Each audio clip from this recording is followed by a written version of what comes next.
नमस्कार, मैं हूं अनुपम। मुख्तार अंसारी की यूपी वापसी पर न्यूज 18 की यह मेगा कवरेज लगातार जारी है। तमाम अपडेट्स हमारे पास आ रहे हैं। इस वक्त बड़ी खबर आ रही है, रोपड़ पुलिस से निकली है। यूपी पुलिस आपको बता दें कि मुख्तार को लाने के लिए यह अपडेट इस वक्त हमारे पास आ रहा है। रोपड़ पुलिस लाने के लिए निकली है। यूपी पुलिस, बड़ी खबर इस वक्त की, इसके बारे में हम आपको अपडेट दे रहे हैं कि उत्तर प्रदेश की पुलिस वहां पर लगातार है, बाकायदा पूरी टीम वहां पर है, एक स्पेशल फोर्स वहां पर लगाई गई है और मुख्तार को लेकर सीएम योगी की बैठक भी हो रही है। बड़ी खबर इस वक्त, आला अफसरों के साथ बैठक करेंगे मुख्यमंत्री योगी आदित्यनाथ। मुख्तार एम्बुलेंस केस पर भी सीएम योगी ने जानकारी ली है। अवैध तरीके से एम्बुलेंस चलाने के मामले में यहां पर अधिकारियों से जानकारी ली है और इस पूरे मामले की रिपोर्ट तलब की गई है। बड़ी खबर इस वक्त उत्तर प्रदेश के लखनऊ से मुख्तार अंसारी के मामले पर बड़ी खबर आ रही है। इस वक्त मुख्यमंत्री योगी आदित्यनाथ अफसरों के साथ इस पूरे मामले पर बैठक लेंगे और जिस तरीके से बाराबंकी में एम्बुलेंस का पूरा मसला निकलकर सामने आया है, इस पर यहां पर अधिकारियों से जानकारी ली है। अवैध तरीके से एम्बुलेंस चलाने के मामले पर सीएम योगी ने मामले पर रिपोर्ट तलब की है। इस वक्त की यह बड़ी खबर, मुख्तार अंसारी के मामले में जो भी अपडेट आ रहा है उसको हम दर्शकों तक सबसे पहले पहुंचा रहे हैं। और इस वक्त की बड़ी खबर यह है कि मुख्यमंत्री योगी आदित्यनाथ मुख्तार अंसारी के मसले पर अफसरों के साथ बैठक लेंगे। आला अफसरों के साथ मुख्यमंत्री बैठक करेंगे। एम्बुलेंस केस के पर भी मुख्यमंत्री ने जानकारी ली है। यह जानकारी इस वक्त हमारे पास आ रही है। सीएम योगी ने मामले पर रिपोर्ट तलब की है।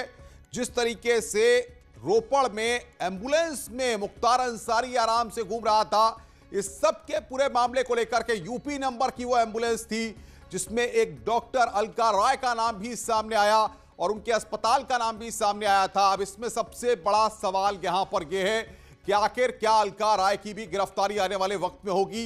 मुख्तार को लेकर सीएम योगी यहां पर बैठक लेंगे अफसरों के साथ, आला अफसरों के साथ बैठक होंगे। मुख्तार की वापसी हो रही है, यूपी पुलिस रोपड़ में है और कुछ ही देर में मुख्तार को हैंडओवर किया जाएगा।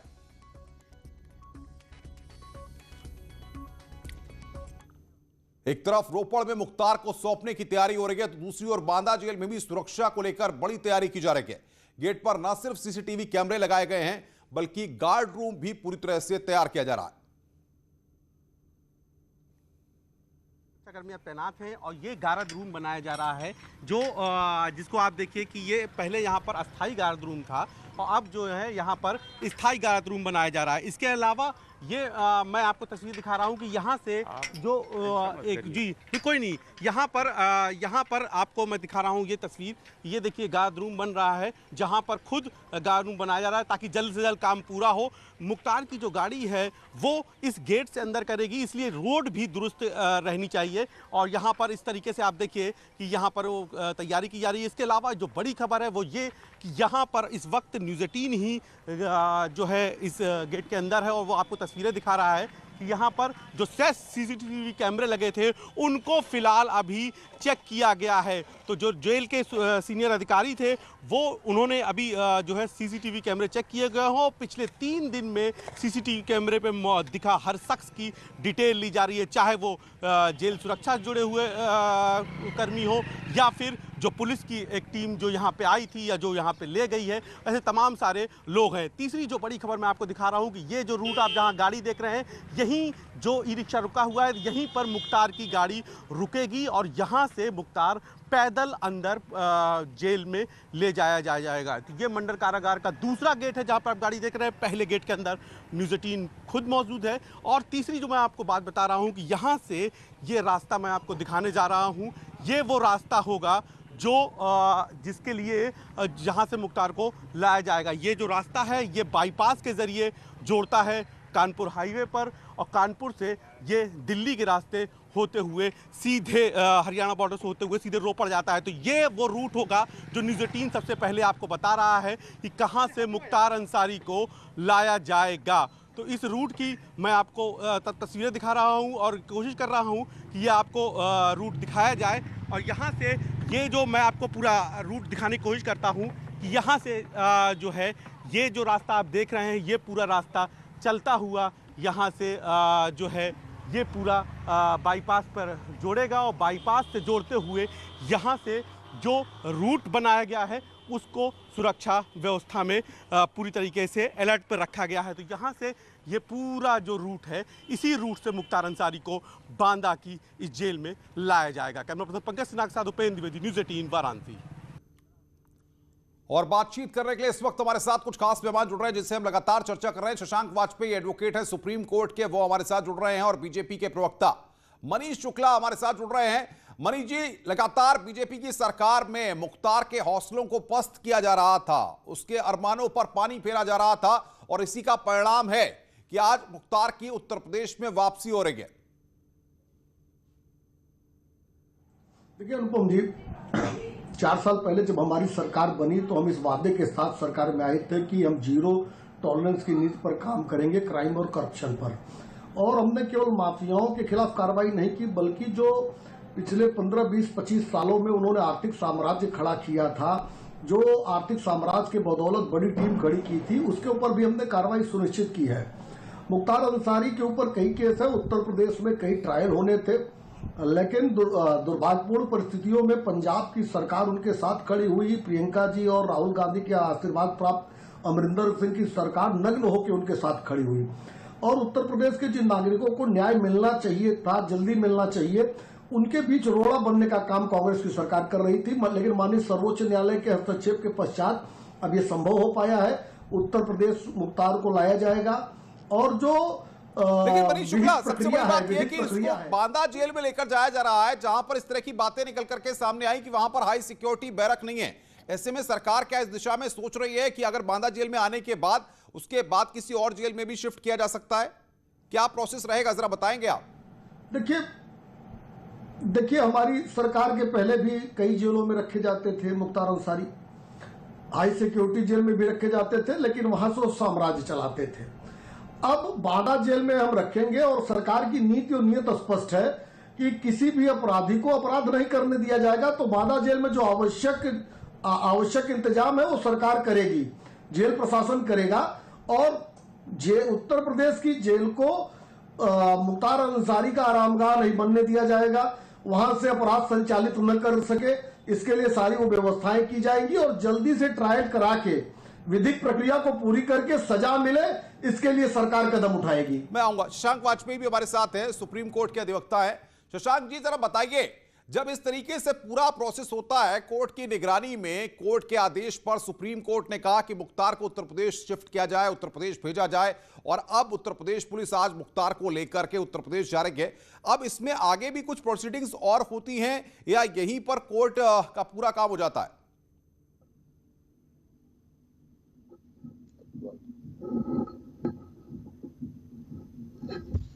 शशांक जी, हेलो शशांक वाजपेयी, आपको मेरी आवाज मिल रही है? हेलो, आवाज नहीं मिल पा रही है? शशांक जी की आवाज हमें नहीं मिल रही है। मैं मनीष शुक्ला के पास चलूंगा। मनीष शुक्ला, हम देख रहे हैं कि तमाम ऐसे लोगों के नाम सामने आए हैं, जैसे मऊ में अलका राय डॉक्टर का नाम सामने आया है, जो मुख्तार के लिए एम्बुलेंस भेजने के लेकर तमाम थ्योरीज सामने आई है। बाराबंकी पुलिस एक्शन ले रही है। ऐसे में जो लोग मददगार रहे हैं, सरकार उन पर भी शिकंजा कसने जा रही है।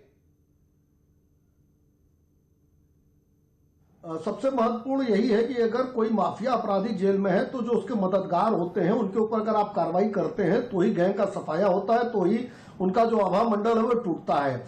और जैसे ही ये बात सामने आई कि जिस हॉस्पिटल के नाम से ये एम्बुलेंस इलाज हुई थी, एम्बुलेंस का रजिस्ट्रेशन हुआ था, वो मऊ के एक अलका राय, डॉक्टर अलका राय के हॉस्पिटल से है, तो उनके ऊपर भी FIR दर्ज की गई है, पूछताछ चल रही है। एक बात मैं क्लियर कहना चाहता हूं कि देखिए, कोई भी मददगार होगा उत्तर प्रदेश से लेकर पंजाब तक, हमारे कानून के हाथ से बचेगा नहीं। देखिए, योगी आदित्यनाथ की सरकार की नीति स्पष्ट है अपराधियों के प्रति और माफियाओं के प्रति कि उनके खिलाफ कार्रवाई हो। और जो लोग पीड़ित हैं, वर्षों से लोग इंतजार में थे कि इन लोगों का जो साम्राज्य है वो टूटे, इनका जो भय का जो वातावरण है वो टूटे और उनको न्याय मिले।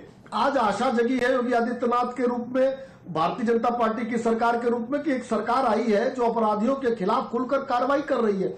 आप तो स्वयं अनुपम जी देख रहे हैं, अभी हमारे पूर्व DGP बोल रहे थे, बता भी रहे थे कि इस मामले को सुप्रीम कोर्ट तक जाना पड़ा कि उसको उत्तर प्रदेश लाया जा सके। लेकिन मनीष जी लाए गए मुख्तार सामने। अंसारी के भाई अफजाल अंसारी, उनकी पत्नी का पिछले 2-3 दिन में जो स्टेटमेंट आया है वो मुख्तार की जान को खतरा बता रहे हैं।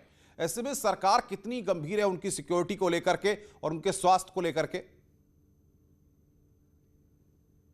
किसी भी बंदी अपराधी के लिए जो व्यवस्थाएं की जाती है और उसके जो मानवाधिकार होते हैं उसी तरीके से ट्रीट मुख्तार अंसारी भी होंगे। और मुख्तार अंसारी उत्तर प्रदेश में कानून व्यवस्था की स्थिति पंजाब से ज्यादा अच्छी है और अगर पंजाब की जेल में सुरक्षित रह सकते हैं तो उत्तर प्रदेश की जेल में भी सुरक्षित रहेंगे। और देखिए, ये कानून की हनक है जिनसे पूरा उत्तर प्रदेश डरता था। सपा और बसपा की सरकारें घुटने टेक देती थी। आज उनके भाई कह रहे हैं कि उनको डर है, तो उनको मैं कहना चाहता हूं आपके माध्यम से, योगी आदित्यनाथ की सरकार में कानूनी रूप से अगर रहेंगे, विधिक रूप से रहेंगे तो उनके ऊपर कोई खतरा नहीं है। उनको सारे उनके मानवाधिकार भी सुरक्षित रहेंगे। हाँ, कानून का बुलडोजर जरूर चलेगा। बिल्कुल। शशांक वाजपेयी हमारे साथ जुड़ गए हो, तो शशांक जी आपको मेरी आवाज मिल पा रही है? बताइए।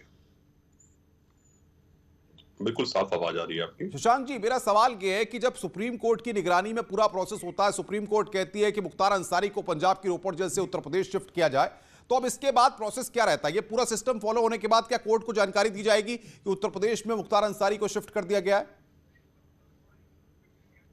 तब कोर्ट को पूर्ण रूप से, सुप्रीम कोर्ट को कोई जानकारी की जरूरत नहीं है, क्योंकि सुप्रीम कोर्ट ने यह निर्णय दिया है कि यहाँ पे दोनों एमपी एमएलए कोर्ट को और बांदा जेल में शिफ्ट किया जाए। फिर राज्य की प्रक्रिया के तहत 2 हफ्ते बाद ये वीडियो कॉन्फ्रेंस के जरिए एमपी एमएलए कोर्ट में ये पेश होंगे। जब ये जेल में, पंजाब जेल से बांदा जेल पहुंच जाएंगे तो उस प्रक्रिया का पूरा पालन होने के बाद संबंधित अधिकारीगण और संबंधित सीजेएम डिस्ट्रिक्ट जज के यहाँ ये सूचना दे दी जाएगी कि अपराधी को शिफ्ट कर दिया गया है, उसकी पूर्ण रूप से चिकित्सा जांच हो चुकी है और उसके बाद अगली तारीख जो भी यथाशीघ्र होगी उस पर वीडियो कॉन्फ्रेंस के माध्यम से इनको कोर्ट में प्रस्तुत किया जाएगा। सबसे बड़ी बात यह है इस मामले में, जो योगी सरकार की बहुत बड़ी जीत है, कि आज यूपी में जो जनता के मन में भय था वो भय बिल्कुल समाप्त कर दिया है कि किसी भी अपराधी को किसी भी राज्य में। इस वक्त बातचीत करने के लिए हमारी संवाददाता अनामिका है और उनके साथ कानून मंत्री ब्रजेश पाठक हैं। अनामिका, कानून मंत्री ब्रजेश पाठक से पूछिए अब सरकार इस पूरे मामले पर क्या एक्शन लेने वाली है और तमाम जो एम्बुलेंस के साथ बाकी मसले भी सामने आए हैं और मुख्तार के जो मददगार हैं उन पर किस तरीके से शिकंजा कसा जाएगा?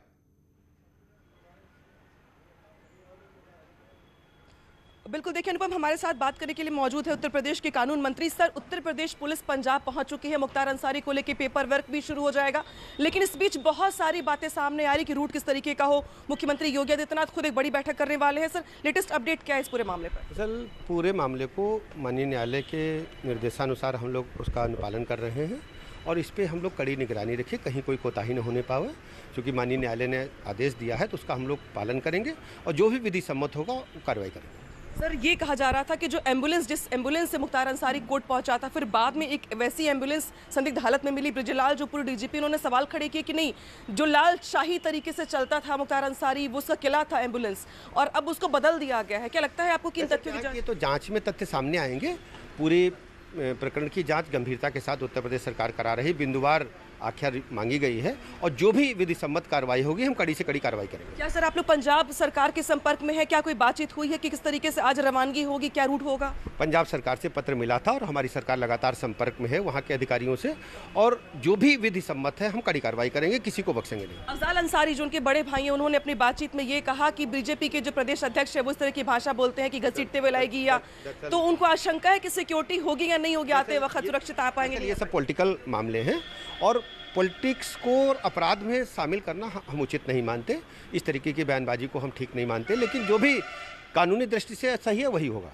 बांदा जेल आने के बाद सर ये माना जा रहा था कि सुरक्षा के लिहाज से बांदा जेल के बाद कहीं और भी शिफ्ट किया जा सकता है, क्या इस पर मंथन चल रहा है? क्या अभी हम कुछ डिस्क्लोज नहीं कर सकते हैं, अभी ये प्रक्रिया में है और उच्च स्तरीय बैठकें चलेंगी, जो भी निर्णय होगा हम उसके बाद आपको बता पाएंगे। तो ये कानून मंत्री जी हैं जो खुल के अभी पूरी स्ट्रेटेजी इस पूरे मामले को लेकर नहीं आगे कर रहे हैं, लेकिन इतना जरूर कहना है कि जो भी न्याय सम्मत होगा, उत्तर प्रदेश सरकार पंजाब सरकार के संपर्क में है। लगातार मुख्तार अंसारी के मूवमेंट को लेकर बातचीत हो रही है और आज मुख्यमंत्री योगी आदित्यनाथ भी इसको लेकर बड़ी बैठक करने वाले हैं। बैठक के बाद क्या स्ट्रैटेजी होगी लाने को लेकर, क्योंकि ये माना जा रहा है कि मुख्यमंत्री योगी आदित्यनाथ के निर्देश के बाद ही वहां से यूपी पुलिस मूव करेगी, तो उसके पहले लगातार बातचीत का दौर चल रहा है और मुख्यमंत्री के निर्देश मिलने के साथ ही वहां से पंजाब सरकार से कस्टडी लेने के बाद यूपी सरकार रवाना हो जाएगी। हालांकि अलग अलग रूट को लेकर अभी भी मंथन चल रहा है और जो रूट मुख्यमंत्री योगी आदित्यनाथ के निर्देश के बाद निर्धारित किया जाएगा उसी के जरिए मुख्तार अंसारी को लाया जाएगा। लेकिन इस बीच एम्बुलेंस को लेकर जो बड़ा सवाल खड़ा हो रहा था, जिस पर पूर्व डीजीपी ब्रजलाल ने भी सवाल खड़े किए थे कि जिस एम्बुलेंस से एक हफ्ते पहले मुख्तार अंसारी बड़े ही बादशाह तरीके से कोर्ट पहुंचता है, वही एम्बुलेंस एक हफ्ते के बाद कबाड़ी की हालत में मिलती है। यानी कि ये माना जा रहा है। बने रहिए, आगे भी हम आपसे अपडेट लेते रहेंगे। और इस वक्त हमारे पास बड़ी खबर आ रही है मुंबई से। बड़ी खबर आ रही है मुंबई के सीआरपीएफ हेडक्वार्टर को मिला है धमकी भरा ईमेल। ईमेल में सीएम योगी का नाम भी शामिल है। ईमेल में गृह मंत्री अमित शाह भी निशाने पर है। एनआईए, रॉ और आईबी को इस बात की जानकारी दी गई है। बड़ी खबर इस वक्त 3 राज्यों में 200 किलो आरडीएक्स ब्लास्ट की धमकी इस ईमेल के जरिए यहां पर दी गई है। सार्वजनिक जगहों पर ब्लास्ट की धमकी दी गई है। इस वक्त की सबसे बड़ी खबर मुंबई से आ रही है। आतंकियों के निशाने पर है उत्तर प्रदेश के मुख्यमंत्री योगी आदित्यनाथ। ईमेल में सीएम योगी और अमित शाह का जिक्र किया गया है। एनआईए, रॉ और आईबी को इस बात की जानकारी दी गई है। 3 राज्यों में 200 किलो आरडीएक्स ब्लास्ट की इस ईमेल के जरिए यहां पर धमकी दी गई है। सार्वजनिक जगहों पर ब्लास्ट की धमकी दी गई है। मुंबई सीआरपीएफ हेडक्वार्टर को यहां पर यह धमकी भरा ईमेल मिला है। ईमेल में मुख्यमंत्री योगी आदित्यनाथ और अमित शाह का जिक्र किया गया है। एनआईए, रॉ और आईबी को आपको बता दें कि इस पूरे मामले की जानकारी दे दी गई है। बड़ी खबर इस वक्त की उत्तर प्रदेश की आज की ये सबसे अहम और बड़ी खबर हर उत्तर प्रदेश के लोगों के लिए कि आतंकियों के निशाने पर उत्तर प्रदेश के मुख्यमंत्री योगी आदित्यनाथ हैं। एनआईए, रॉ और आईबी को इस ईमेल की जानकारी दी गई है। 3 राज्यों में 200 किलो आरडीएक्स ब्लास्ट की यहां पर धमकी दी गई है। सार्वजनिक जगहों पर ब्लास्ट की धमकी दी गई है। और बातचीत करने के लिए नीतीश हमारे सहयोगी हमारे साथ फोन लाइन पर जुड़ रहे हैं। नीतीश, क्या जानकारी आपको मिल पा रही है? सीआरपीएफ के मुंबई हेडक्वार्टर में ये मेल आया है। 4-5 दिनों पहले ये मेल आया था और मेल में सार्वजनिक जगहों, मंदिरों और एयरपोर्ट पर मल्टीपल बॉम्ब ब्लास्ट की धमकी दी गई है।